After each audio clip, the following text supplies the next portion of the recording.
We get an episode of Chief and Kira's excellent adventure.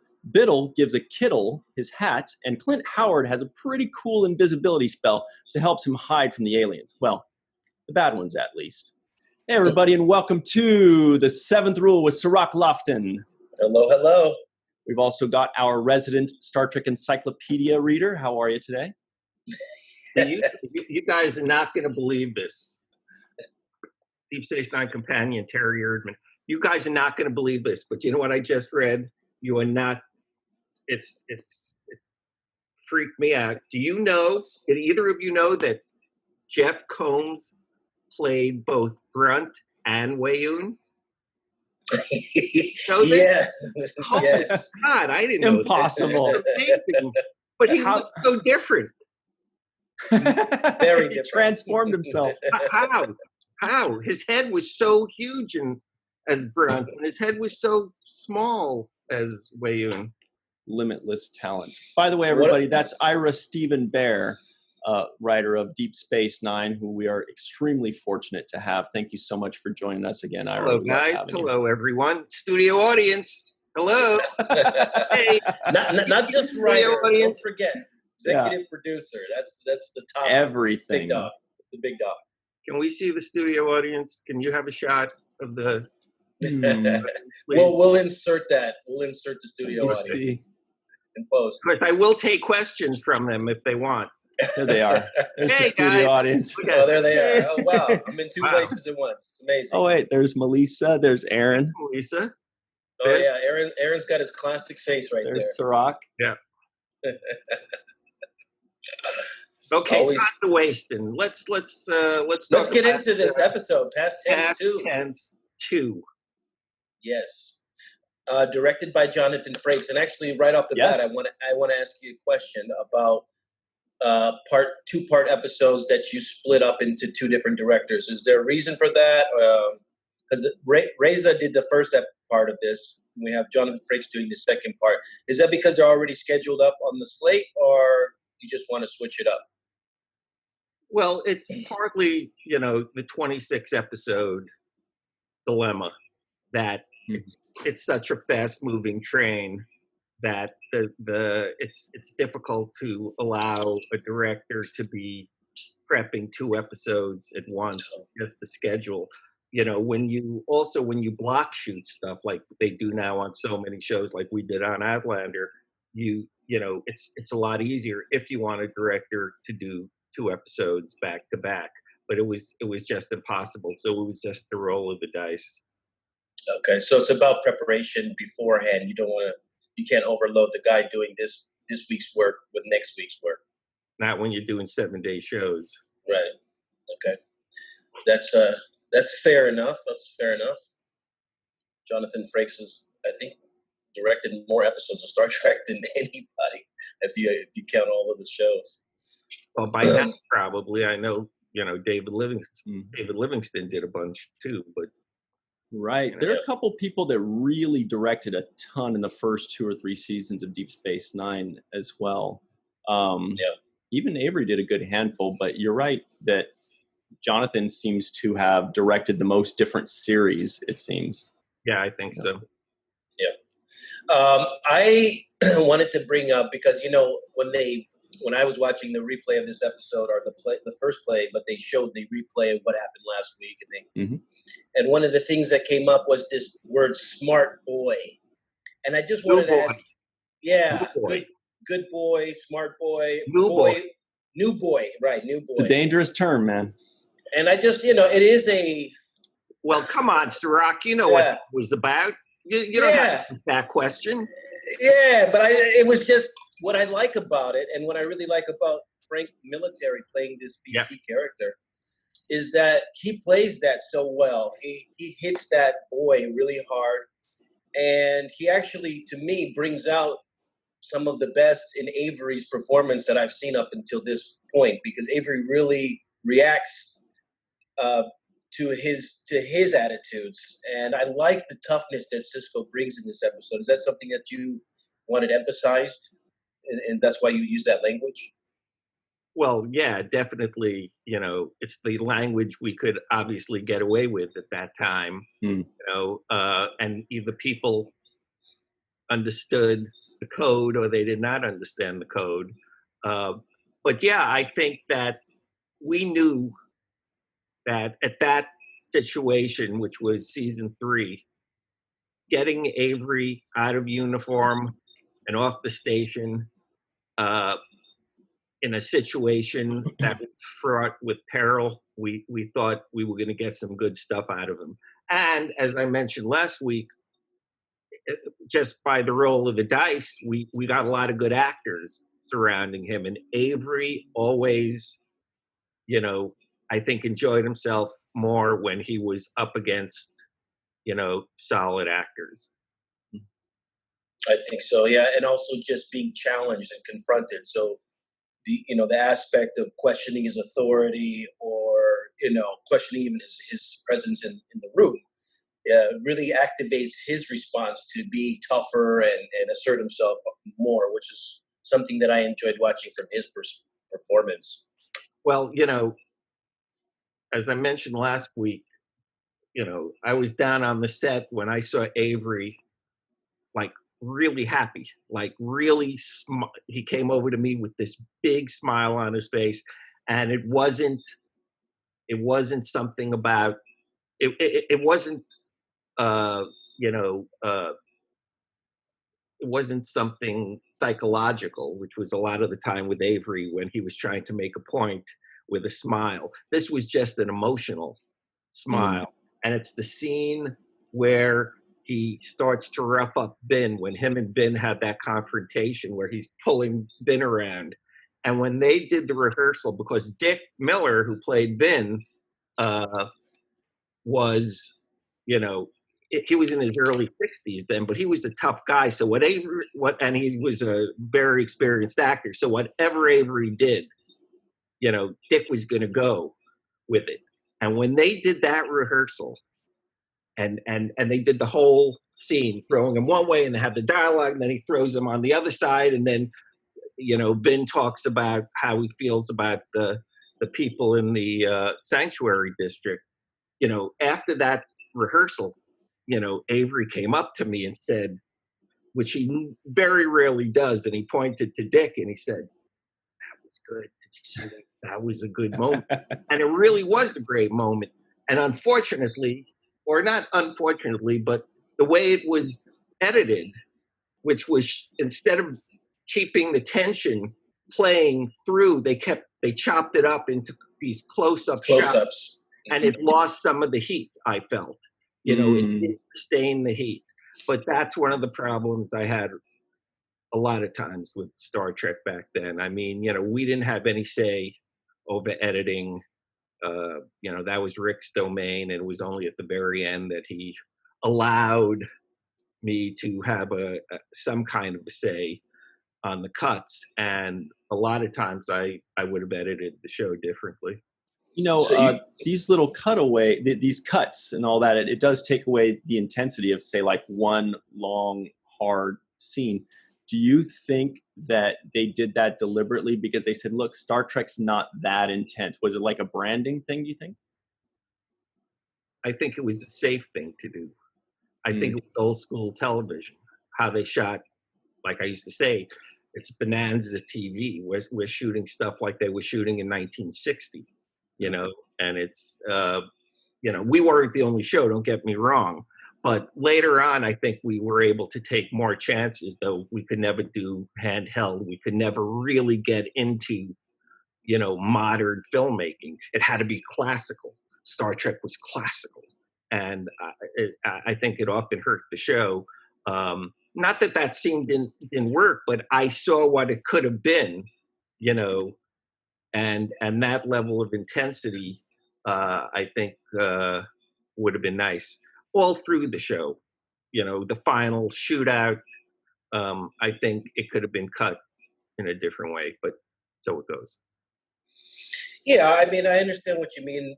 Having them in the two-shot would have best, showed the interaction between them and that kind of tension that they were having. But it still came across.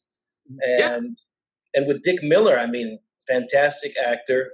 He's got the strength in his face. He's got that weathered look, and it looks like, he really doesn't give a shit, but he kind of does. And I really like the way he keeps poking at the BC character, trying to get him to, he knows, like, you're a punk, you're a little kid, and I'm gonna keep, twisting a little knife in your back and making you feel it. So I really enjoyed the tension even between those two characters, which is, we're talking about two guest stars on a show that are, filling up the screen and delivering some amazing performances.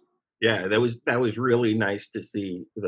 That whole cast, I thought, was really strong, and I like that. The thing I did notice this time is that, having not seen it in 20 plus years, is how BC, besides the fact we never mentioned in the second episode that he killed Gabriel Bell, that's totally not talked about, because if we kept identifying him as the killer, you could only see that guy as a killer. And we were trying to show all these people in the sanctuary district are kind of victims of the place that they've been put in.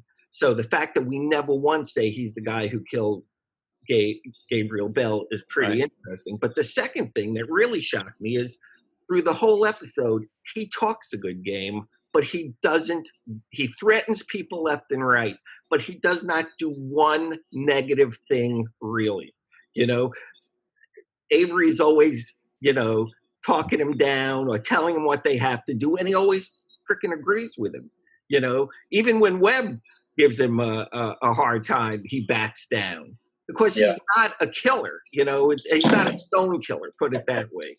He's just a guy caught up in a horrible situation, and I thought that was really interesting. He's kind of like the antagonist of the piece, but he really isn't, Yeah, he does kind of back down and soften up when the moments come. I mean, the one time when Avery pulled the shotgun out on him and told him, you better put your weapon down.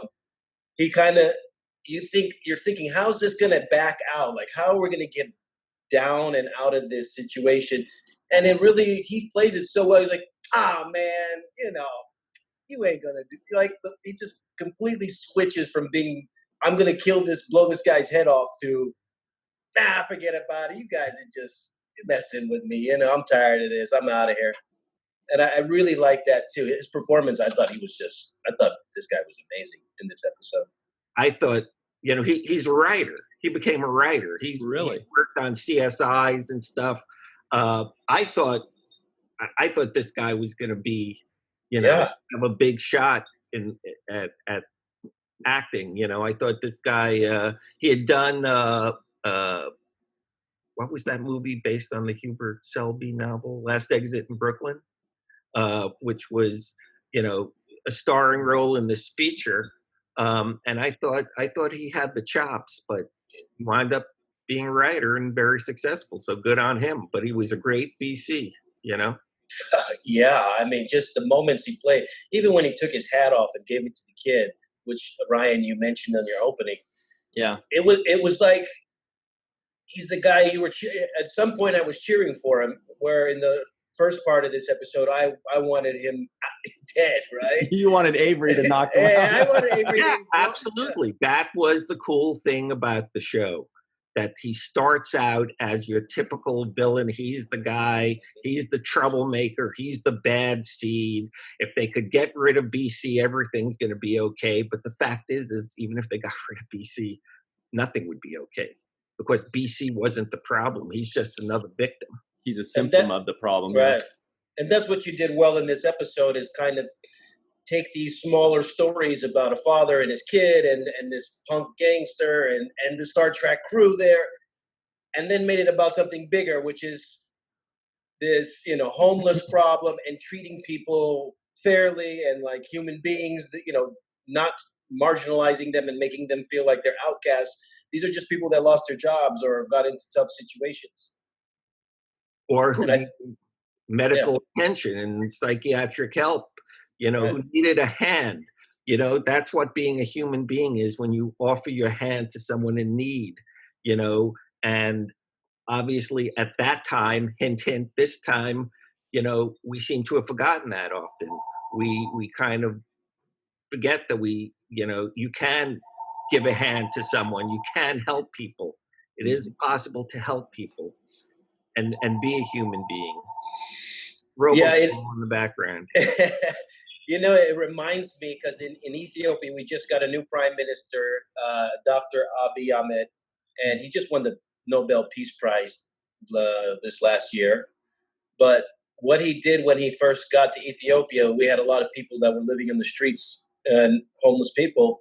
And he actually implemented a program where they would go and clean these people up, literally give them haircuts, give them new clothes, and take them off the streets. And it feels like it's such a small thing to do, to care about whether somebody has a haircut or clothes or shoes. But it's something we all can do. It's not that, you know, far off and that radical an idea where we have to have billions of dollars. It's literally something so simple as just talking to somebody and caring about whether they're sleeping in the gutters or not. But you need leadership, Cirroc. Yes. Unfortunately, what we have learned in these last couple of years is it's not a joke. It all starts at the top. You know, the person in charge, he sets the mood.